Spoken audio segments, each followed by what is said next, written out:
1 Kings chapter 4. Solomon's administrative officers. King Solomon was king over all Israel, and these were his high officials. Azariah, the son of Zadok, was a priest. Elihoreph and Ahijah, the sons of Shisha, were secretaries. Jehoshaphat, the son of Ahilud, was a recorder. Benaiah, the son of Jehoiada, was in command of the army. Zadok and Abiathar were priests. Azariah, the son of Nathan, was over the officers. Zabud, the son of Nathan, was priest and king's friend. Ahishar was in charge of the palace. And Adoniram, the son of Abda, was in charge of the forced labor. Solomon had 12 officers over all Israel who provided food for the king and his household. Each man had to make provision for 1 month in the year. These were their names: Ben-Hur in the hill country of Ephraim, Ben-Neker in Makas, Sha'al-Beam, Beth-Shemesh, and Elon Beth-Hanan. Ben-Hesed in Arboth. To him belonged Soko and all the land of Ephraim. Ben-Abin-Adab in all Naphtali. He had Taphath, the daughter of Solomon, as his wife. Ba'anah, the son of Ahilud, in Ta'anach, Megiddo, and all Beth-Shean, which is beside Zarethan, below Jezreel, and from Beth-Shean to Ahbel Meholah, as far as the other side of Jokmeam. Ben-Geber in Ramoth Gilead. He had the villages of Jair, the son of Manasseh, which are in Gilead, and he had the region of Argob, which is in Bashan, 60 great cities with walls and bronze bars. Ahim-Adab, the son of Iddo, in Mahanaim. Ahim-Aaz in Naphtali. He had taken Bas-Imad, the daughter of Solomon, as his wife. Ba'anah, the son of Hushai, in Asher and Bealoth. Jehoshaphat, the son of Paruah, in Issachar. Shimei, the son of Elah, in Benjamin. Geber, the son of Uri, in the land of Gilead, the country of Sihon, king of the Amorites, and of Og, king of Bashan. And there was one officer in the land of Judah. Magnificence of Solomon's rule. Judah and Israel were as many as the sand by the sea. They ate and drank and were happy. Solomon ruled over all the kingdoms from the Euphrates to the land of Philistines and to the border of Egypt. They brought tribute and served Solomon all the days of his life. Solomon's provision for 1 day was 30 cors of fine flour and 60 cors of meal, 10 fat oxen and 20 pasture-fed cattle, 100 sheep, besides harts, gazelles, roebucks, and fatted fowl. For he had dominion over all the region west of the Euphrates, from Tipshah to Gaza, over all the kings west of the Euphrates. And he had peace on all sides round about him. And Judah and Israel dwelt in safety from Dan even to Beersheba, every man under his vine and under his fig tree, all the days of Solomon. Solomon also had 40,000 stalls of horses for his chariots, and 12,000 horsemen. And those officers supplied provisions for King Solomon, and for all who came to King Solomon's stable. Each one in his month, they let nothing be lacking. Barley also, and straw for the horses, and swift seeds they brought to the place where it was required, each according to his charge. Fame of Solomon's wisdom. And God gave Solomon wisdom and understanding beyond measure, and largeness of mind like the sand on the seashore, so that Solomon's wisdom surpassed the wisdom of all the people of the east and all the wisdom of Egypt. For he was wiser than all other men, wiser than Ethan the Israelite, and Heman, Calcol, and Darda, the sons of Mahol, and his fame was in all the nations round about. He also uttered 3,000 proverbs, and his songs were 1,005. He spoke of trees, from the cedar that is in Lebanon to the hyssop that grows out of the wall. He spoke also of beasts, and of birds, and of reptiles, and of fish. And men came from all peoples to hear the wisdom of Solomon, and from all the kings of the earth who had heard of his wisdom. 1 Kings chapter 5. Preparations and materials for the temple. Now Hiram, king of Tyre, sent his servants to Solomon when he heard that they had anointed him king in place of his father, for Hiram always loved David. And Solomon sent word to Hiram, "You know that David my father could not build a house for the name of the Lord his God, because of the warfare with which his enemies surrounded him, until the Lord put them under the soles of his feet. But now the Lord my God has given me rest on every side. There is neither adversary nor misfortune. And so I purpose to build a house for the name of the Lord my God, as the Lord said to David my father, your son, whom I will set upon your throne in your place, shall build the house for my name. Now therefore command that cedars of Lebanon be cut for me, and my servants will join your servants, and I will pay you for your servants such wages as you said, for you know that there is no one among us who knows how to cut timber like the Sidonians." And Hiram heard the words of Solomon.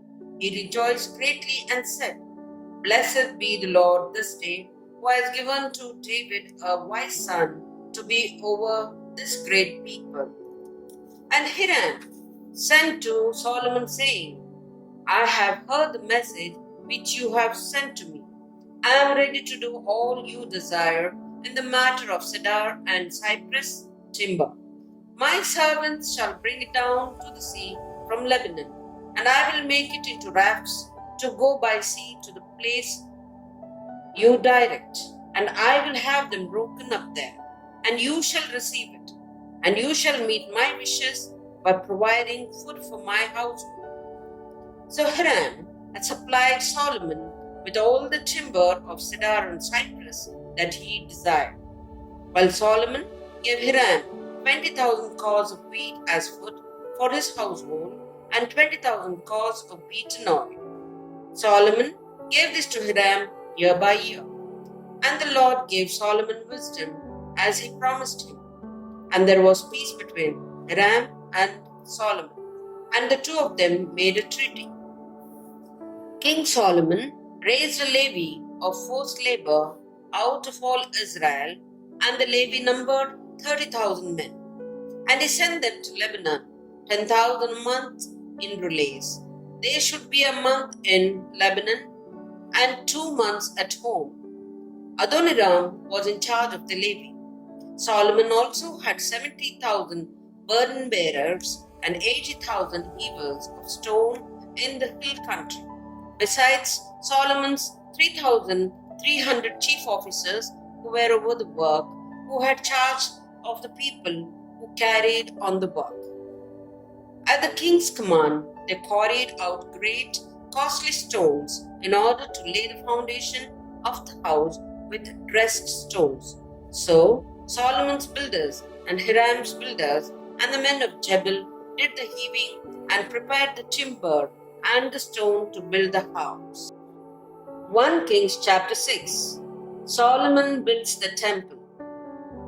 In the 488th year after the people of Israel came out of the land of Egypt in the 4th year of Solomon's reign over Israel, in the month of Ziv, which is the 2nd month, he began to build the house of the Lord. The house which King Solomon built for the Lord was 60 cubits long, 20 cubits wide, and 30 cubits high. The vestibule in front of the nave of the house was 20 cubits long, equal to the width of the house, and 10 cubits deep in front of the house. And he made for the house windows with recessed frames. He also built a structure against the wall of the house, running round the walls of the house, both the nave and the inner sanctuary, and he made side chambers all around. The lowest story was 5 cubits broad, the middle one was 6 cubits broad, and the third was 7 cubits broad. For around the outside of the house he made offsets on the wall in order that the supporting beams should not be inserted into the walls of the house. When the house was built, it was with stone prepared at the quarry, so that neither hammer nor axe nor any tool of iron was heard in the temple while it was being built. The entrance for the lowest story was on the south side of the house, and one went up by stairs to the middle story, and from the middle story to the third. So he built the house and finished it, and he made the ceiling of the house of beams and planks of cedar. He built the structure against the whole house, each story 5 cubits high, and it was joined to the house with timbers of cedar. Now the word of the Lord came to Solomon. Concerning this house which you are building, if you will walk in my statutes and obey my ordinances and keep all my commandments and walk in them, then I will establish my word with you, which I spoke to David your father, and I will dwell among the children of Israel, and will not forsake my people Israel. So Solomon built the house and finished it. He lined the walls of the house on the inside with boards of cedar, from the floor of the house of the rafters of the ceiling. He covered them on the inside with wood, and he covered the floor of the house with boards of cypress. He built 20 cubits of the rear of the house with boards of cedar, from the floor to the rafters, and he built this within as an inner sanctuary, as the most holy place. The house, that is, the nave in front of the inner sanctuary, was 40 cubits long. The cedar within the house was carved in the form of gourds and open flowers. All was cedar, no stone was seen. The inner sanctuary he prepared in the innermost part of the house to set there the ark of the covenant of the Lord. The inner sanctuary was 20 cubits long, 20 cubits wide, and 20 cubits high, and he overlaid it with pure gold. He also made an altar of cedar. And Solomon overlaid the inside of the house with pure gold. And he drew chains of gold across in front of the inner sanctuary and overlaid it with gold. And he overlaid the whole house with gold until all the house was finished. Also, the whole altar that belonged to the inner sanctuary he overlaid with gold. The furnishings of the temple. In the inner sanctuary, he made 2 cherubim of olive wood, each 10 cubits high. 5 cubits was the length of one wing of the cherub, and 5 cubits the length of the other wing of the cherub. It was 10 cubits from the tip of one wing to the tip of the other.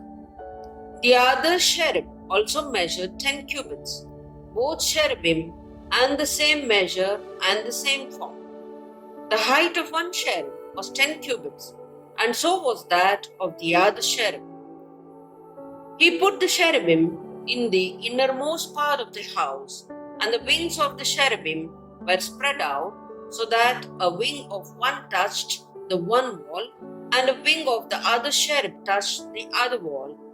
Their other wings touched each other in the middle of the house, and he overlaid the cherubim with gold. He carved all the walls of the house round about with carved figures of cherubim and palm trees and open flowers in the inner and outer rooms. The floor of the house he overlaid with gold in the inner and outer rooms. For the entrance to the inner sanctuary, he made doors of olive wood. The lintel and the doorposts formed a pentagon. He covered the two doors of olive wood with carvings of cherubim, palm trees, and open flowers. He overlaid them with gold and spread gold upon the cherubim and upon the palm trees.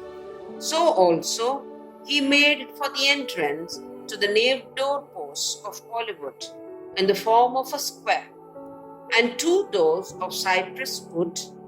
The two leaves of the one door were folding, and the two leaves of the door were folding.